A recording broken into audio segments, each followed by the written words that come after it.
It's official. God hates us all. God hates us all. Tom Brady and those damn Patriots, they won again. We don't hate them because they're good. We hate them because it's boring knowing they're going to make it every year. You know what else? Those fans. New England fans are terrible people. They're insufferable. They're just terrible people. But hey, I have a good feeling it won't happen again next year, so we'll just move on.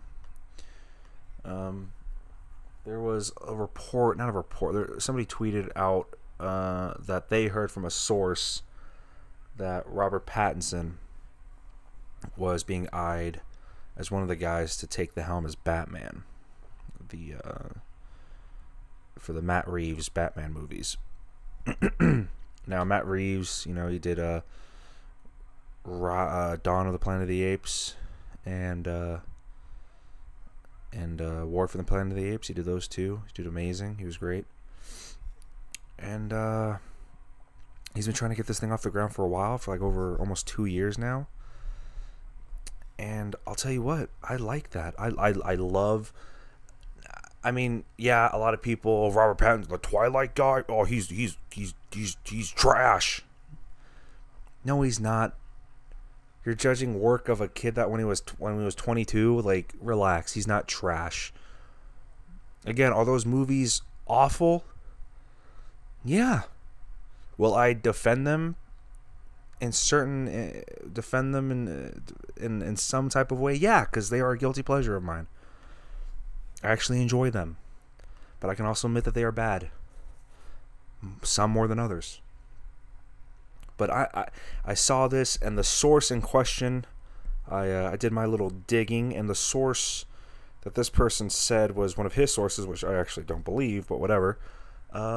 It's a reliable source. This individual usually reports on things that about 90-95% of the time they pan out. And if this is one of them, I know it's probably a long shot. Pattinson's going to be, I think he's going to be 33 this year. So I mean, he's still young. But hey, if they want to go younger, if they want to get a nobody, then that's on them. But hey, if Warner Brothers and Reeves decide they want to go with our Pats, dude, do it. The dude is a tremendous performer. He is incredible. If you're just judging him off of the Twilight movies, you're it's a shame. A movie that he did between New Moon and Eclipse, it was called or after New Moon, and I think right before Eclipse, called Remember Me. I mean, it wasn't that good of a movie, but he was great and it showed a different side of him.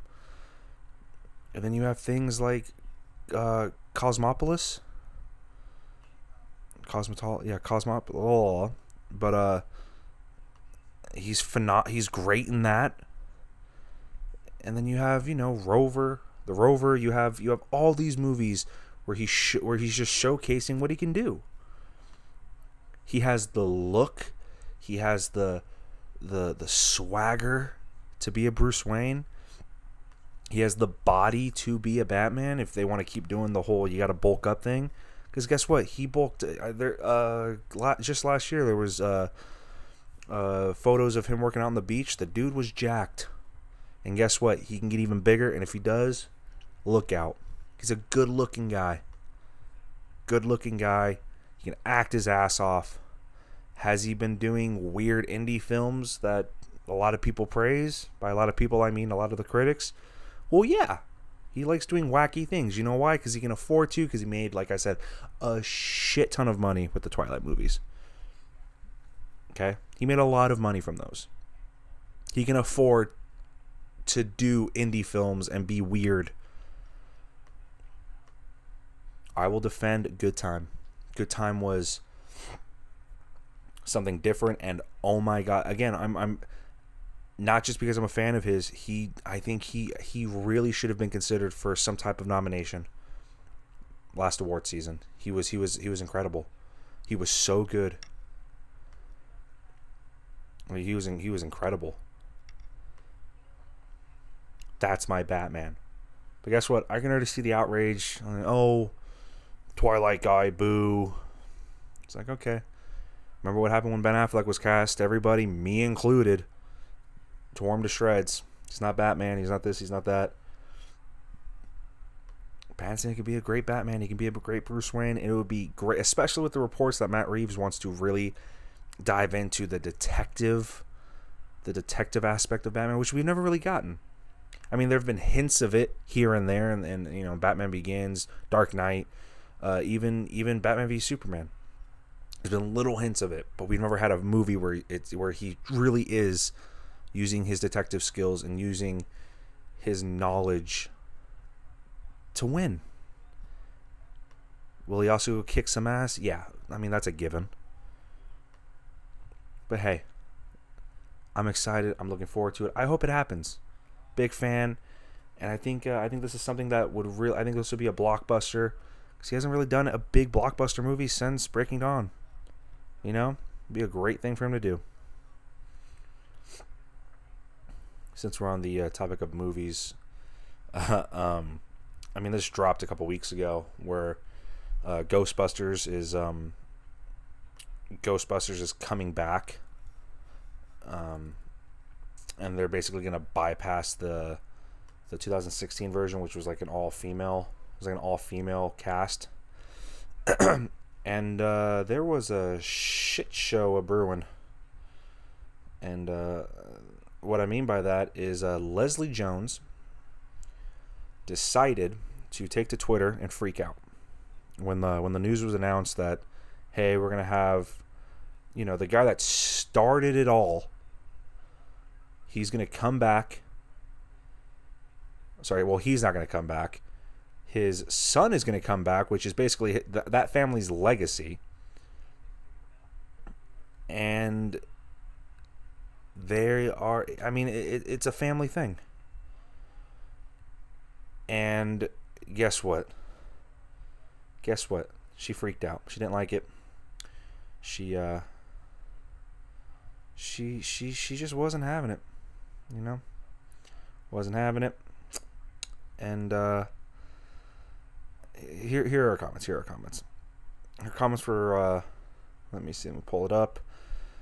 So insulting, like, fuck us. We didn't count. It's like something Trump would do. And then Trump voice, gonna redo Ghostbusters, better with men, will be huge. Those women aren't Ghostbusters. So annoying. Suck a dick move, or such a dick move, and I don't give a fuck. I'm saying something.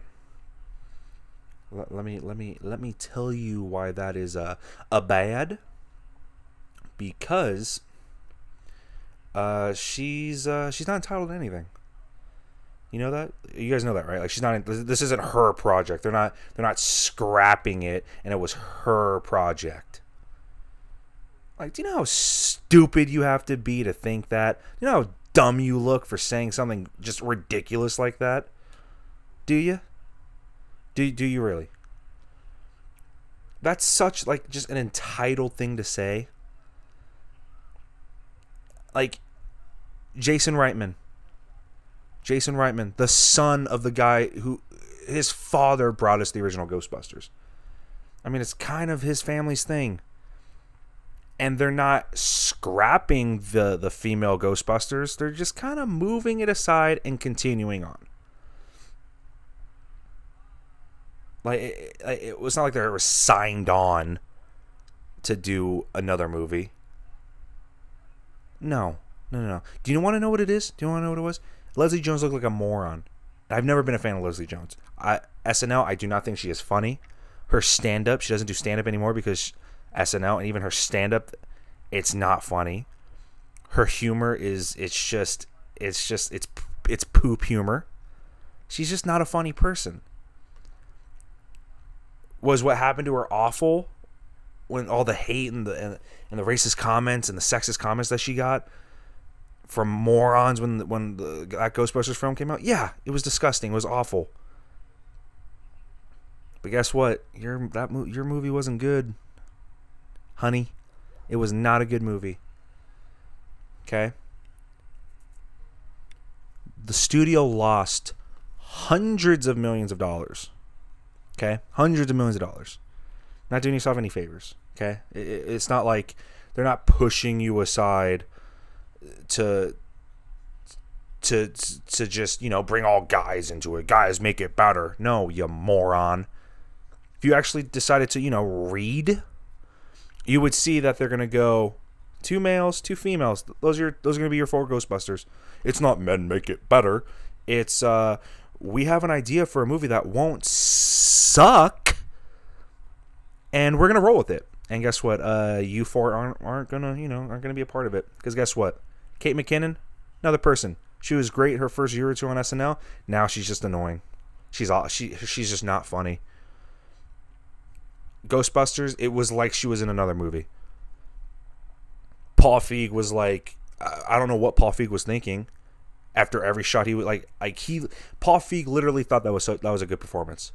Like that was worth keeping in the final cut. Like, oh, Kate, that was great. No, it wasn't. She was pretending she was in the Wacky Sisters movie Part 17. This has nothing to do with, oh, men make it better. Oh, they're booting us. Nothing to do with it. You cost your studio money. The movie was not well received by fans or critics. Okay, was it? It got I think it was a 73 or something, whatever it was.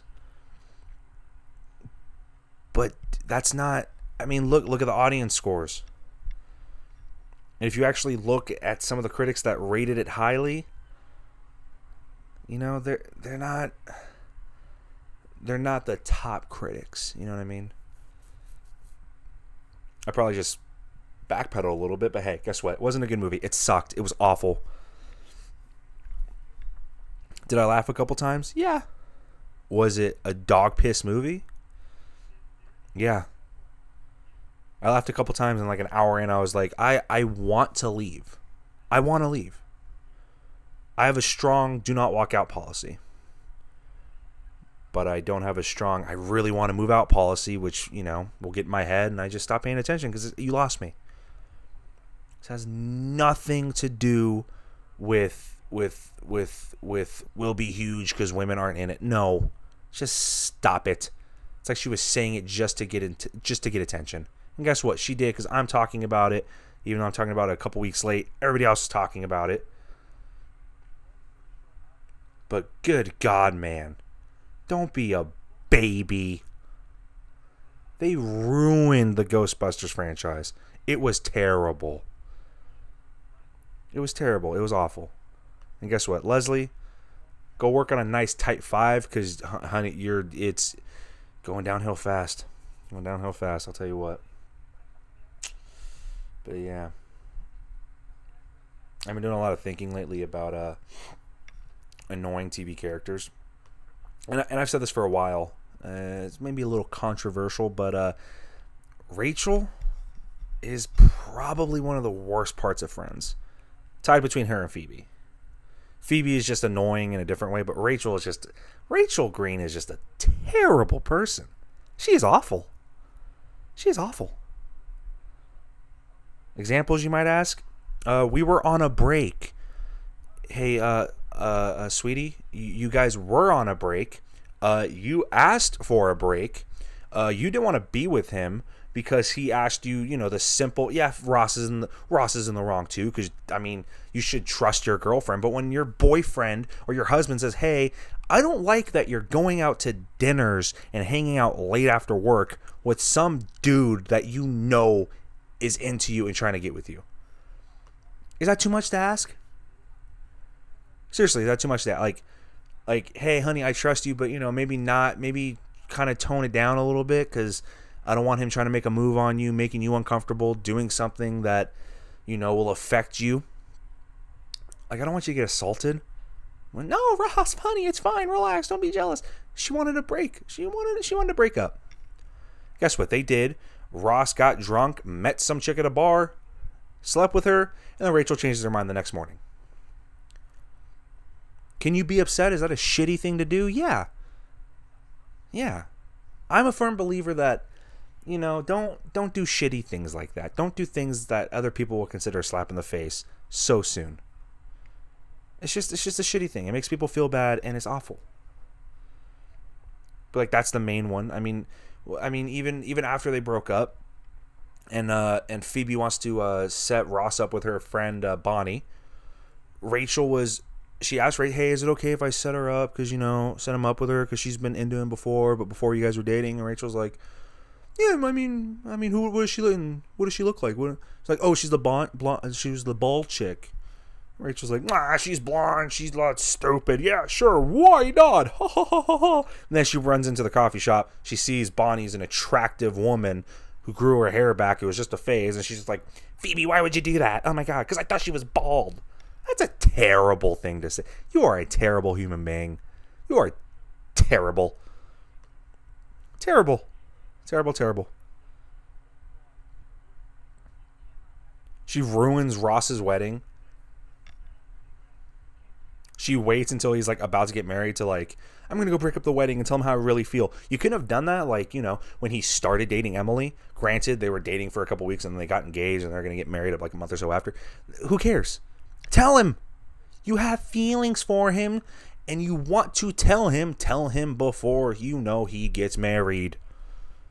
Don't, oh, I'm gonna break it up. I'm gonna do this, I'm gonna do that. No, you stupid. I don't know if they did it on purpose, but Rachel Green is like the worst friend you could have. I mean, she really is. That entire family is just bad. And then Phoebe, I mean, she's not bad. It's just they like just made her dumb to make her dumb. Like nobody is that dumb. Nobody's that stupid. But guess what? They did it. She kind of pulls it off. She kind of doesn't. But Rachel and Phoebe are my least favorite friends. And there's nothing we can really do about it. You know? You know? God. Birthday's coming up. Still trying to figure a bunch of stuff out. I have to go, you know, I have to go to the DMV soon. Guess what the DMV did? They stopped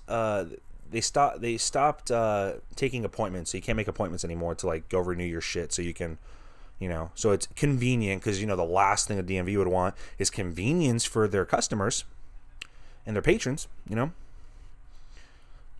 they don't want to make it convenient for people that need to do shit in order to drive or live, basically, essentially. Nah, we're gonna make it hard. Guess what? If you live in Reno, though, the new system, you can set up appointments in Reno. It's cool, right? Like, that's really cool. No, it's stupid. So now guess what I have to do? I have to wake up early. I have to go an hour and a half before it opens to get hopefully a good spot in line.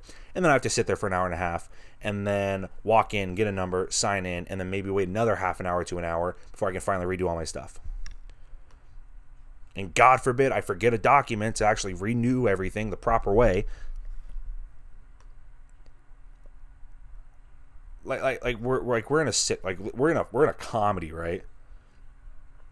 This is just you know, this is just a thing. Like life can't be this hard right now for like a DMV thing. Dude, I plan on showing up an hour and a half before it opens, and guess what? It'll probably still be a line. I thought about going around 7, like nah, crap, you know, like an hour before it opens. But guess what? Nope, not gonna happen. You know why? Because it's still gonna be a line. So I'm gonna bring a little foldable chair. Bring my iPad and just watch a movie while I wait for the doors to open. You know why? Because they don't do appointments anymore, and it makes absolutely no sense. Remember when you used to be able to like text and save a spot in line, and it would tell you like, oh, 2 hours until you're seen. You could literally text while you were at home. You get ready, do whatever you ever do, and then it would text you like, 30 minutes before your next, 20 minutes before your next. It would count. You could put it in, go to a movie, and then just stop by the DMV real quick. It was that easy. Now they got rid of that because, it was obviously too convenient for people. And how can we make this harder and make people's lives harder? Oh, we know. And they did it that way. So inconsiderate. But, oh well. Guess what we have to do? We have to go an hour and a half early and pray to God I can stand for that long without wanting to jump off a building face first and hope it's quick and painless. So, anyway, it's that time of day. Nothing else has really popped up. So, as always, guys, until next time.